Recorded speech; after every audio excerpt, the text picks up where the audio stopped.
Hello, Dolphins, and welcome to another episode of the Dolfan Show. Number one Dolphin here, Emperor Shallow. Go ahead and do my little report on what I feel like is important to the fans.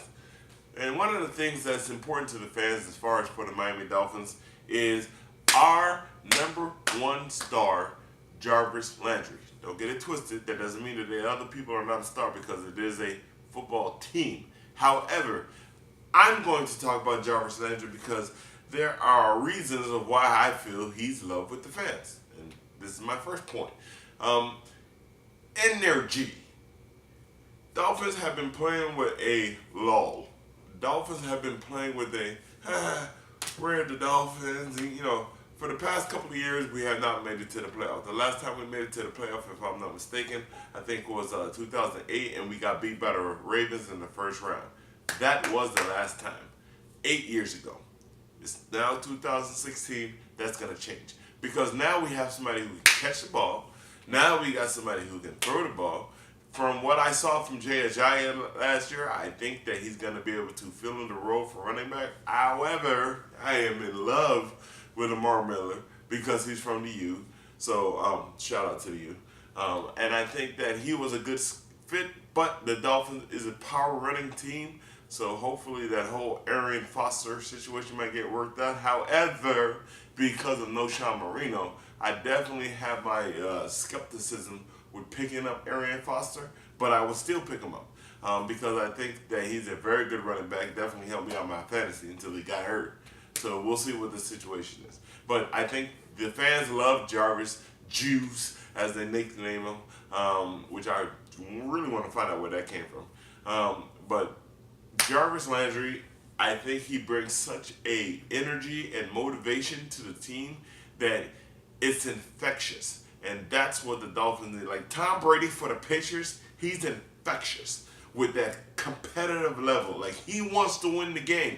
So because of the simple fact that Jarvis Landry wants to win the game, and on top of the fact, he felt like he was dealt a messed up hand. He loves his homie, Odell Beckham Jr., but if Odell Beckham Jr. did not make that wonderful, and I'm mad about that catch, but make that wonderful catch, one-handed grab in the end zone, it was an awesome catch. As a football fan, it was nothing prettier. However, I was hoping that Brent Grimes' interception of Megatron was going to come through, but it is in the top 10 one-handed grabs for the NFL, so I'm going to leave that situation. As long as my Dolphins take care of that situation. But that's why I feel like Jarvis Landry is loved by so many people. And again, why is Jarvis Landry important to the Dolphins? It's a no-brainer. As I stated before, the energy. When you feel like you're gonna lose, there's nothing better than having that person with that positive optimism. Like, listen, we're losing, but if we get in the game right now, we get in. Because the one thing about football, anything can happen. Anything. You'd be surprised. I play Madden. Anything can happen. It's the same thing in NFL. Anything can happen. And that's what I respect so much about my East Coast rival, Tom Brady. When he won that first Super Bowl, I really thought they were going to kneel the ball down and go to overtime. Tom Brady said, hell no. Tom Brady took that ball, drove down that field, got within the 35-yard line, down the ball, gave Vinatieri a chance for them to win the Super Bowl, which they did. 4 Super Bowls later, Tom Brady's still doing his thing. Although Eli got your number down. But we need to have your number. But that's why I think Jarvis Landry is so important, is because of his infectious positivity on the team.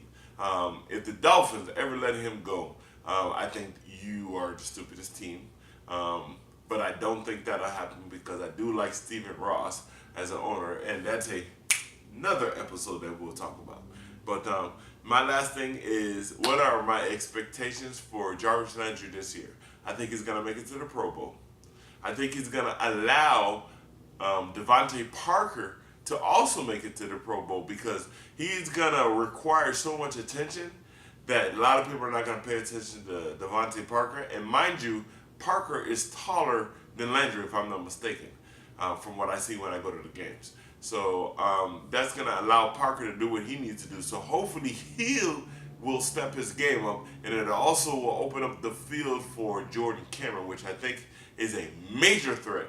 So hopefully he will come through as a major threat, and we'll see what the other receivers do as far as that situation is concerned. But my expectations is for him to go to the Pro Bowl, for him to break a record this year. I don't know if it's going to be a franchise record, or I don't know if it's going to be a receiving record, but Tannehill, seeing that he's quick on his feet, but he won't need to run because they will be protecting him because they have Tunsil now. I think he's going to make a lot more catches than people expect him to. I know that unbelievable one-handed grab last year when I went to the Colts game was unbelievably awesome, and I think he's going to make a whole lot more of them.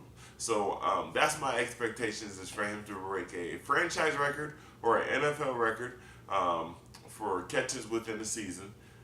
He ain't going to be on a Jerry Rice thing, but although you never know, he might surpass Jerry Rice. You never know, because to be honest with you, the chemistry between Tannehill and Landry is profound. So I'm hoping that situation works out. And the other thing that I wanted to say is congratulations, Juice, for making number 98 on the top 100 list. That means the players are watching. That means the players recognize who you are. And that means they understand the work ethic that you put into the game, and they need to start watching you now, which means you're going to get the top cornerbacks or whatever the case may be, but it doesn't really matter. We're still going to do what we need to do. Hopefully you'll catch a couple of balls on Richard Sherman this year in a preseason game. Have yourself a very wonderful day, Dolphin fans. Signing out, it's your number one Dolphin himself, Emperor Shadow, saying peace out and go Dolphins.